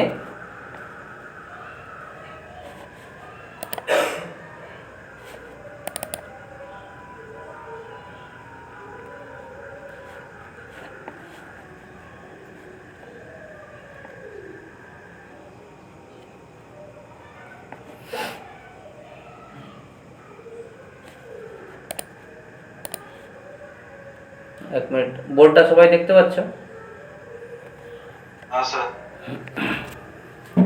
তো আগের দিন তোমাদের দিয়েছিলাম আমি টাইম এবং ওয়ার্ক থেকে সময় ও কার্য।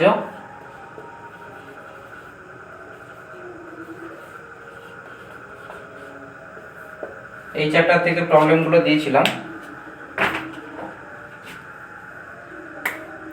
1 নম্বরে এখানে কিছু শর্টকাট একটু জানার ব্যাপার আছে।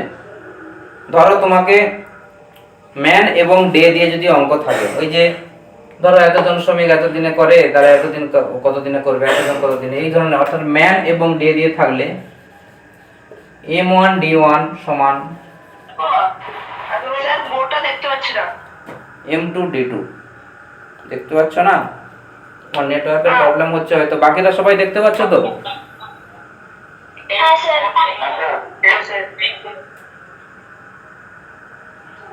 এই তো দেখা যাচ্ছে বোর্ডটা, তুমি দেখো, স্ক্রল করে নিচের দিকে নামো, ওখানে দেখতে পাবে। দাঁড়াও 1 মিনিট। দেখতে পাচ্ছি।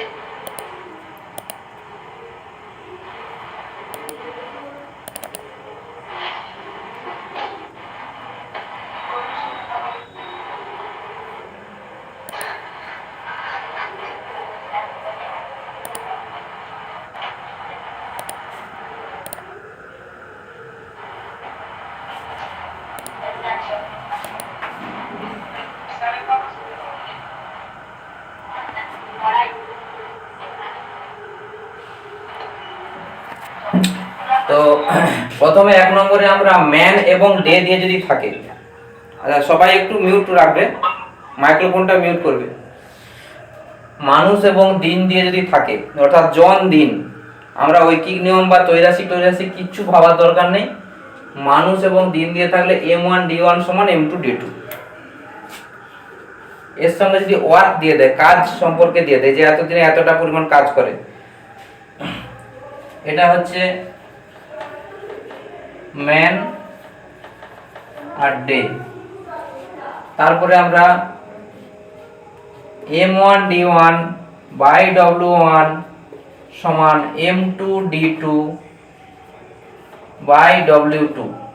এক্ষেত্রে কে কে আছে? Man, day, work. মানুষ, দিন এবং কাজ দিয়ে যদি প্রবলেম থাকে, M1 D1 বাই W1 সমান M2 D2 বাই W2। এগুলো আমরা সবাই জানি টুকটাক, লাস্টেরটা তোমাদের কাজে লাগবে। এরপরে ধরো দিয়েছে যে এরকম একটা পুকুর কাটতে হবে, তার লেন্থ দিয়েছে, ব্রেথ দিয়েছে, আর হচ্ছে ডেপথ দিয়েছে, অর্থাৎ দৈর্ঘ্য প্রস্থ উচ্চতা দিয়ে দিয়েছে। সেই ধরনের আরো একটা ওইরকম পুকুরের মাপ দিয়ে দিল, সেক্ষেত্রে সেটা কাটতে গেলে কতজন লোক লাগবে বা শ্রমিক লাগবে, এই ধরনের যে অঙ্ক যদি থাকে, সেক্ষেত্রে আমরা করব কি,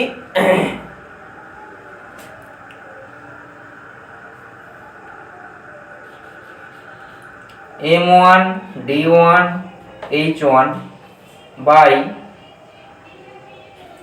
A1 B1 H1 ছোট h সমান M2 D2 H2 by A2 B2 H2। এখানে কোনটা কে কে আছে প্যারামিটার? ম্যান আছে, ডে অর্থাৎ দিন আছে, এইচ মানে বড় এইচ মানে হচ্ছে আওয়ার, HOUR অর্থাৎ কত ঘন্টা করে কাজ করতে হচ্ছে। এই এ বি এইচ হচ্ছে, এ হচ্ছে কি প্রস্থ লেন্থ, বি হচ্ছে কি ব্রেথ দৈর্ঘ্য প্রস্থ, আর এই হচ্ছে হাইট উচ্চতা। বা গভীরতা, মানে এরকম দৈর্ঘ্য প্রস্থ উচ্চতা বিশিষ্ট একটা পুকুর খনন করতে ধরো এতজন শ্রমিকের এত প্রত্যহ এত ঘন্টা করে এতদিন সময় লাগে, তাহলে ওটা করতে গেলে কিভাবে হবে? তো এই ধরনের প্রবলেম যদি থাকে আমরা এইভাবে সহজে জাস্ট শুধু মানগুলো পুট করব, বের করে দেবো। নেক্সট,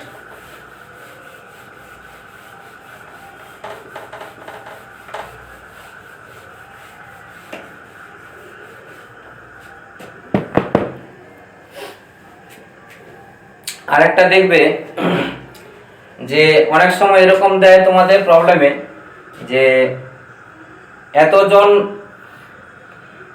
পুরুষ সমান এতজন স্ত্রীলোক, আবার এতজন স্ত্রীলোক সমান এতজন হচ্ছে শিশু, অর্থাৎ একজন দুজন শিশু যা কাজ করতে পারে একজন স্ত্রীলোক হয়তো সেই কাজ করতে পারে, আবার দুজন স্ত্রীলোক যেই কাজ করতে পারে দেখা গেলো একজন পুরুষ সেই কাজ করতে পারে। এই ধরনের দিয়ে যদি দেয় সেক্ষেত্রে তোমাদের যে মেন সূত্রটা লাগে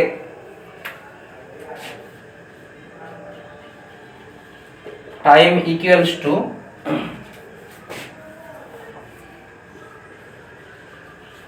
মোট প্রদত্ত সময়, মোট যে সময়টা ওরা দেবে সেইটা বাই, এই পুরোটা এরকম বড় করে টেনে দেবে, দিয়ে হচ্ছে and man by or man plus and women by or women plus and child by or child dot dot dot dot, যা আরো প্যারামিটার দিবে পরপর বসিয়ে দিবে। কিরকম? ওই যে বলে না যে এতজন পুরুষ অথবা এতজন মহিলা, সেই অথবা সংখ্যাটাই নিচে বসবে প্রত্যেকটার ক্ষেত্রে, আর যদি বলে এতজন পুরুষ এবং এতজন মহিলা সেই এন্ড মানটা এইখানে বসবে। এইভাবে বসিয়ে দিলে তোমার উত্তর বেরিয়ে যাবে। এই চ্যাপ্টারে এই কয়েকটা মেন সূত্র আছে, এবারে তোমার ওই দু একটা ছোটোখাটো এদিক ওদিক আছে, সেগুলো আমরা পরপর ওই যে প্রবলেমগুলো তোমাদের দেওয়া আছে সেগুলো সলভ করতে গেলে ধরা পড়ে যাবে, সেগুলো আমরা করব। মেন সূত্র হচ্ছে এখানে এটাই। বোঝা গেল? এই সূত্রটা সকলে দেখতে পাচ্ছ তো? স্যার লাস্টটা দিয়ে একটু দেখাচ্ছিল। মোট প্রদত্ত সময় বাই পুরাটা টেনে দেবে, নিচে and man by or man, and women by or women plus দিয়ে and child by or child dot dot dot, child থেকে আবার ইনফ্যান্ট কিছু যদি দেওয়া থাকে এক্সট্রা আদার্স পরপর পরপর ওইভাবে নিচে সব বসিয়ে যাবো, দিয়ে সরল করলেই উত্তরটা চলে আসবে। এই চ্যাপ্টারে এই কয়েকটা প্রবলেম, এই কয়েকটা মানে বেস করেই আমরা ওই অঙ্কগুলো করে ফেলতে পারবো। দু একটা হয়তো একটু অন্যরকম হবে, ভাবনা চিন্তা করতে হবে, না হলে মেন হচ্ছে এইগুলো।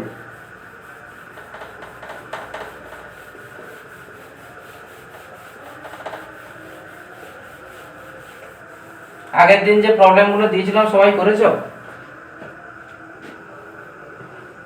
কে করেছো বলো? যে 22 থেকে প্রবলেমগুলো দেওয়া ছিল কেউ কি করেছো? স্যার করেছি আমি। আচ্ছা, স্যার করেছি। তাহলে উত্তরগুলো আমি বলছি আগে মেলাও, তারপরে যার যেটা হয়নি সেগুলো নিয়ে আমরা ধরবো।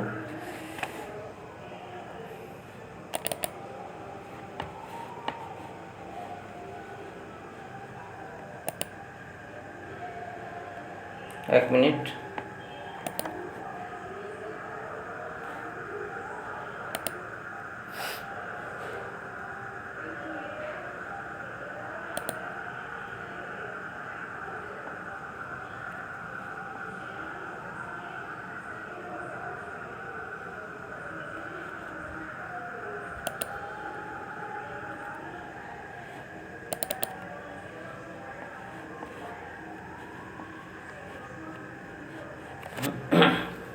বাইশ থেকে তোমাদের ছিল না?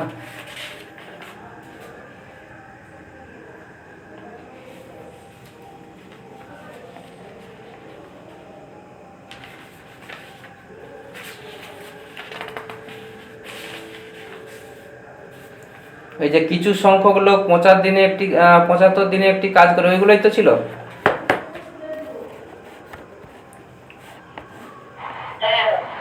ঠিক আছে, 22 থেকে দেওয়া ছিল তোমাদের 35 পর্যন্ত। উত্তরগুলো আগে বলছি, মিলিয়ে নাও। 22-এর দাগে হচ্ছে তোমাদের 24 জন, 22-এর দাগে হচ্ছে 24 জন। 23-এর দাগে হচ্ছে 45 জন। 24-এর দাগে হচ্ছে 24-এর দাগে এ 5 জন। 25-এর দাগে বি 20 জন। 26-এর দাগে এ 18 পূর্ণ 3/4 দিন, 18 পূর্ণ 3/4 দিন। 27-এর দাগে অপশান সি 15 দিন। 28-এর দাগে অপশান বি 20 দিন। 29-এর দাগে অপশান বি 12 দিন। 30-এর দাগে অপশান এ 24 দিন, সরি 24 নয়, ওটা 9 দিন। 30-এর দাগে অপশান এ 9 দিন। 31-এর দাগে অপশান সি 16 দিন। 32-এর দাগে অপশান বি 60 দিন। স্যার 32-এর গণিতে তো পুরোপুরি দেওয়া ছিল না। 32টা দেওয়া ছিল না নাকি? পরেরটায় দেখো, দুটো পেজ ছিল তো। সেখানে তো পরে আবার 27 থেকে শুরু হচ্ছে। হ্যাঁ স্যার। দাঁড়া আমি দেখছি। 22 থেকে 32 কি দেওয়া ছিল আমি একবার চেক করে নি। দাঁড়া,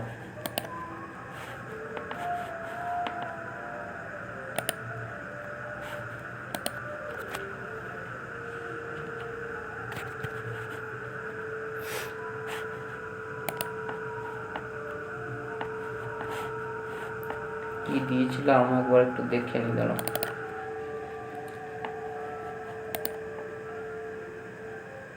বাইশ থেকে 32, তারপরে 27 থেকে, আচ্ছা এটা আলাদা দেওয়া ছিল।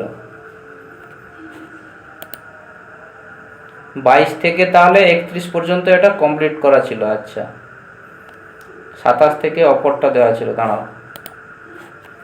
22 থেকে 32 পর্যন্ত মিলিয়েছ, 31 পর্যন্ত। 22 থেকে 31 ছিল, আর হচ্ছে তোমাদের তারপরে দেওয়া ছিল না 27 থেকে।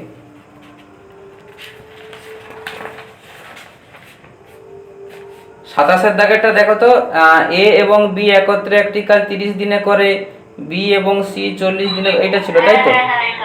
ঠিক আছে। আচ্ছা, 27 থেকে যেটা দেওয়া ছিল ওটা পরে আমরা করব, কারণ ওই চ্যাপ্টারটা এখনো তোমাদের বোঝানো হয়নি। ওটা হচ্ছে সেই পাইপ সিস্টেম, মানে নল চৌবাচ্চা, তারপরে ধরো এ একটি কাজ এতদিনে করে, বি এতদিনে করে, সি এতদিনে করে, একত্রে কতদিনে করবে, এই ধরনের যে প্রবলেমগুলো, সেটা এখনো তোমাদের শর্টকাট আমি শেখাইনি। সেটা শেখানোর পর তারপরে ওটা তোমাদের কাছ থেকে নেব। তো মোটামুটি ম্যান এবং ওয়ার্ক, মানে টাইম অ্যান্ড ওয়ার্ক, এই চ্যাপ্টারটাতে যে দিয়েছিলাম 22 থেকে, সব অঙ্কগুলো তোমাদের বুঝতে পেরেছো না? কোনটা হয়নি বলো? স্যার 25-এরটা হয়নি। 25-এর দাগে, স্যার 29-এরটা। 25-এর দাগে কি ছিল দেখি, দাঁড়াও। স্যার 23-এরটা। 1 মিনিট।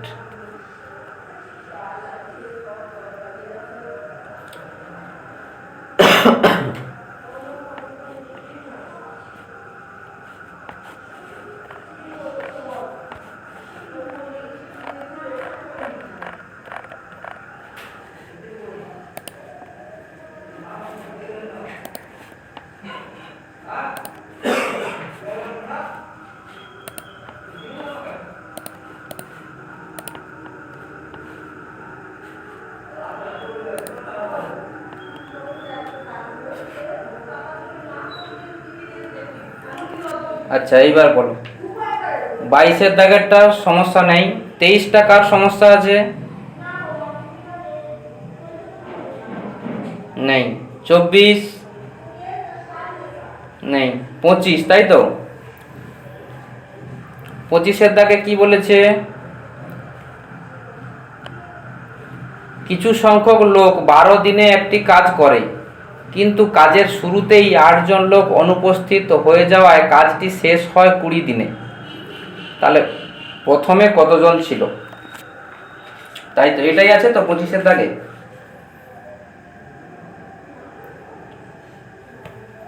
কিছুই না, তাহলে 8 জন লোক অনুপস্থিত আছে। আচ্ছা, কাজটি 20 দিনে শেষ হয়ে গেছে, কিন্তু কিছু সংখ্যক লোক 12 দিনে একটি কাজ করে। বেশ কথা, এখানে তাহলে 20 থেকে 12 বাদ দিয়ে দাও। 20 দিনে মোট কাজটা কমপ্লিট হয়েছে, তাহলে 20 থেকে 12 বাদ দিয়ে দাও, হয়ে যাচ্ছে তোমার 8। 12 8 20, 8। তাহলে এইভাবে করে দাও, প্রথমে কতজন ছিল?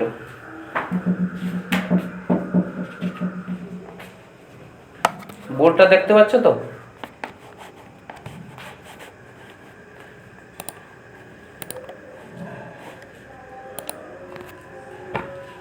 দাগে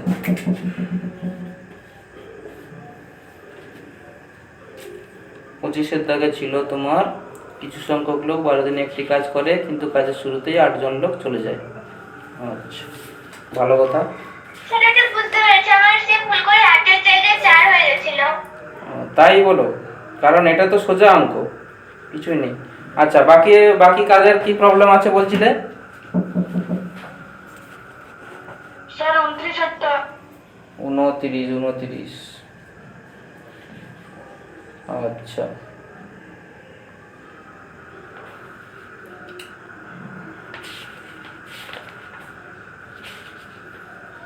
এ এবং বি একটি কাজ যথাক্রমে 15 দিনে এত দিনে শেষ করতে পারে, এটা তো, তাই তো? হ্যাঁ স্যার। আচ্ছা, ওই বললাম না, ওই ধরনের প্রবলেমগুলো আমি তো এখন শেখাইনি তোমাদের। তো আগে হচ্ছে সূত্র শর্টকাটগুলো বোঝাই, তারপরে ওগুলো সলভ করব। ওটা হচ্ছে তোমার এ বি একদিনে করে, মানে ওটা ওই এর অঙ্ক। হ্যাঁ, ওটা নেক্সট দিন যেটা করাবো সময় কার্যের, ওটা সেকেন্ড টাইপ। ফার্স্ট টাইপটা আজকে করালাম, সেকেন্ড টাইপটা ওগুলো তুলে রাখো, ওগুলো পরের দিন আলোচনা করব। আগে সূত্র শেখো, শিখলে তোমরা নিজেরাই পেরে যাবে। ওটা এখন আমি বলছি না। আচ্ছা, বাকি আর কার কি প্রবলেম আছে? আজকে মোটামুটি ভৌত বিজ্ঞান নিয়ে যেগুলো আমরা আলোচনা করলাম সবাই বুঝতে পেরেছিস? হ্যাঁ স্যার। আচ্ছা, জীবন বিজ্ঞানটা পড়া ঠিকঠাক চলছে তোদের? জীবন বিজ্ঞানটা কিন্তু আমি পরীক্ষা নেব নেক্সট বলে দিলাম, কারণ ওটা আমি আর ধরছি না। হ্যাঁ, মাঝে মধ্যে ওটা ক্লাসগুলো একটা চ্যাপ্টার একদিন ধরবো, 2-3টে চ্যাপ্টার করে টেনে দেবো। আর ওগুলো কিছুই নেই, জীবন বিজ্ঞান মানে শুধু মুখস্থ বিষয়টা আছে। আর ওগুলো তোরা বই থেকে কিন্তু পাবি, বই থেকে প্রশ্নগুলো পাবি, হুবহু প্রশ্ন পাবি। কিন্তু মেন তোকে ভোগাবে হচ্ছে ফিজিক্সের, মানে বিগত বছরের প্রশ্নগুলো দেখলেই বুঝতে পারবি ফিজিক্সটা কীরকম দেয়, মারাত্মকভাবে প্রশ্ন দেয়। সেই কারণে ফিজিক্সটা নিয়ে আমরা এত চর্চা করছি আর কি। স্যার 28 এ এবং বি একত্রে একটি কাজ, ওই সেম একই। এগুলো সেকেন্ড দিন এটা আগে শেখাই, তারপর না হলে শর্টকাটটা বুঝতে পারবে না, শর্টকাটটা না বলে দিলে বুঝতে পারবে না। 28 29 একই রকম অঙ্ক। 28 29 সূত্র বসাও যদি পারো, যে এই সূত্রটা ছিল আর কি। এ এবং বি একত্রে যথাক্রমে এক্স এবং ওয়াই দিনে কাজ করতে পারে। এ দিন কাজ করার পর বি চলে যায়, তবে বাকি কাজ এ শেষ করবে কত? Y minus A into X by Y. Y minus A into X by Y, এই সূত্র বসিয়ে দাও, দিলে হয়ে যাবে। মানে এ এবং বি হচ্ছে তোমার একটি কাজ যথাক্রমে এক্স এবং ওয়াই দিনে করতে পারে। এ দিন কাজ করার পর, এই যে ছোট এ দিন কাজ করার পর বি চলে যায়, তো বাকি কাজটা এ শেষ করবে কতদিনে, এইটা বসে দাও হয়ে যাবে। 28, 29 একই, ওইগুলো আগে শেখাই না, শেখালে পরপর বুঝতে পারবে না, সেই কারণে পরের দিন করে দেবো।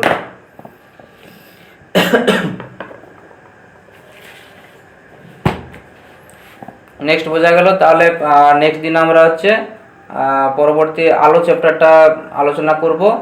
আচ্ছা, উৎপাদকের বিশ্লেষণটা আমি তোমাদের গ্রুপে দিয়ে দিচ্ছি। আর হচ্ছে জীবন বিজ্ঞানের হচ্ছে ওই চ্যাপ্টারটা যেটা বললাম সেটা কিন্তু ভালো করে প্রিপারেশান নেবে, সেখানে কিন্তু আমি প্রশ্ন পরীক্ষা নেব তোমাদের। প্রত্যেকে ওএমআর শিটে করবে, টাইমের মধ্যে যেভাবে আগের দিন করেছিলে সেইভাবে করে পাঠাবে। উত্তরপত্র পাঠানোর পর কে কত নাম্বারটা পেয়েছো, কতগুলো ভুল করেছো, কোনটা প্রবলেম হয়েছে জানাবে, ঠিক আছে? স্যার আজকে যে গণিতে যে অনেক সূত্রগুলো বলেছিলাম সেগুলো কয়েকটা নেটওয়ার্কের জন্য শুনতে পাইনি, মানে বোর্ডে দেখতে পাইনি। আচ্ছা আচ্ছা, একটু গ্রুপে পাঠিয়ে দেবো। গ্রুপে দিয়ে দেবো, ঠিক আছে। আচ্ছা, আজকে একটু অ্যাটেন্ডেন্সটা তোমরা দেবে।